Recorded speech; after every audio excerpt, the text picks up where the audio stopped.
Alrighty, Questers, welcome back to another quest. This time we're doing Did You Know HHN style. We're going to show you all of the fun facts that we know about Halloween Horror Nights and the park in general for Halloween Horror Nights. Yeah, this is more of a general list, not too much about this year. We saved that for a couple other videos. It's just fun facts about Halloween Horror Nights and the event's history.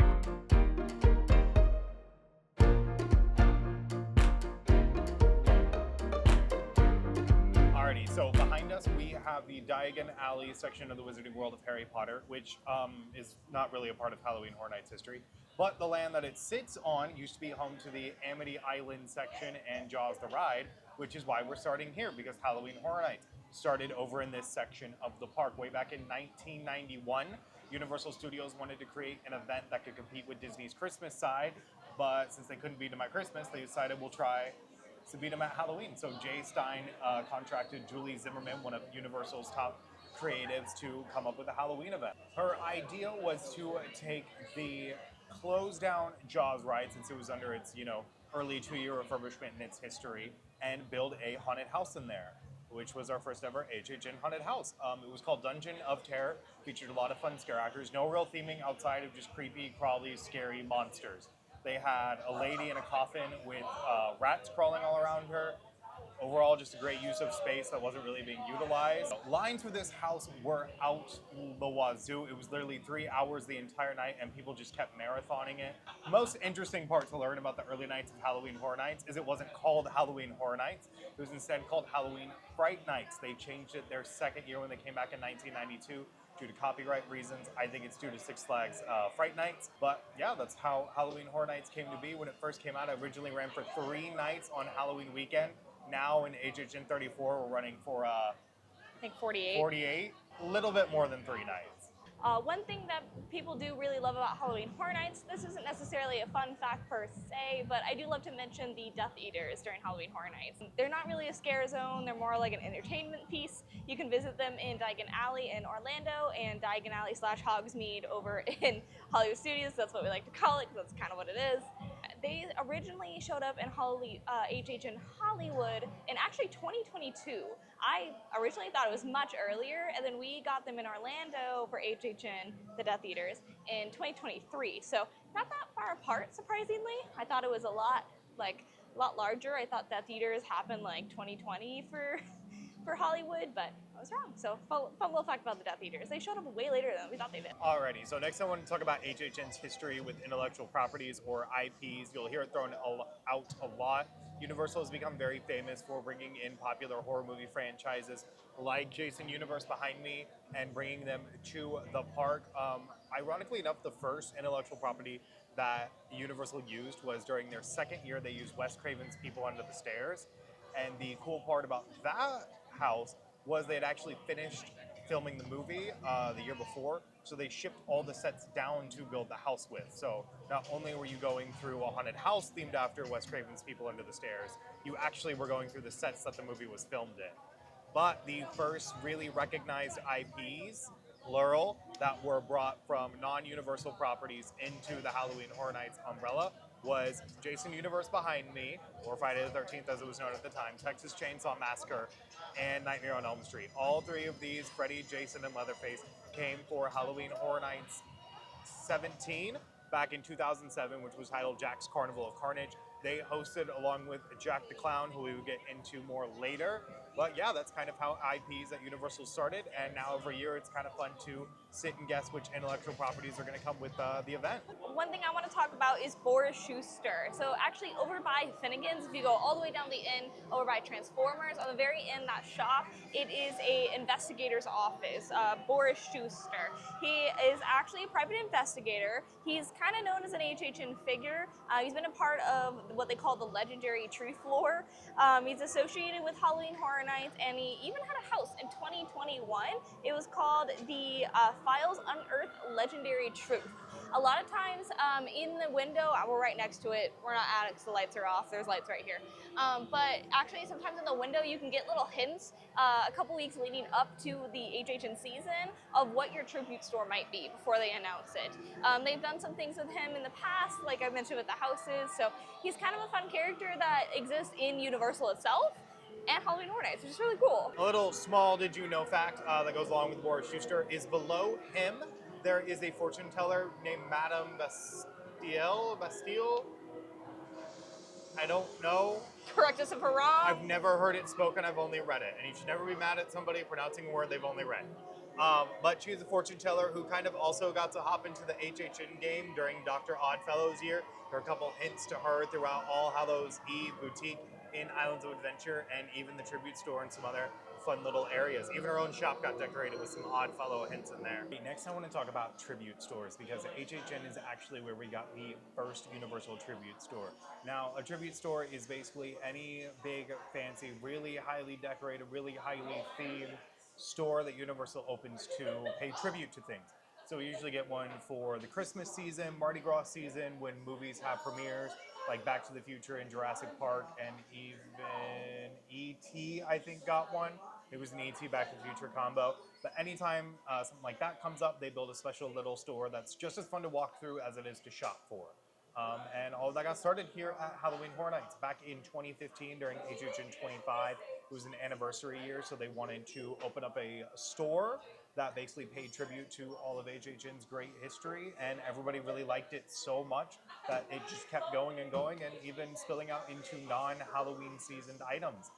In fact, this year marks 10 years of Universal doing tribute stores. You could get an ornament at one point, but there is a really cool stained glass window that we'll get footage of that shows all the different years and kind of some of the different themes for the tribute stores throughout the decade. All right, so one thing I do also want to talk about, I'm going to say that every time I say something, and I'm so sorry, but we're over here by the Origins of Horror Scare Zone, which is toward the front of the park. The reason we're over here is because I want to talk about the parade. There used to be a Halloween Horror Nights parade back in 1996. It's the first time we had it. They had it for a couple years. I don't know the exact dates. They got rid of it, and then they brought it back.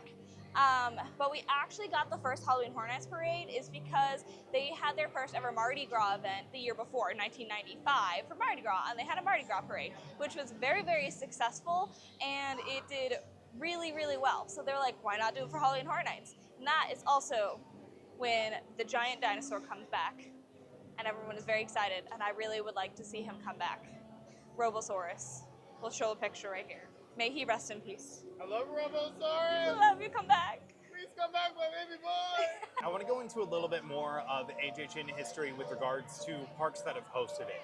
So it gets hosted both in Orlando, Florida, and in Hollywood over in California, but it hasn't always been at Universal Studios Florida. Way back in the year-old years of 2002, had to remember that.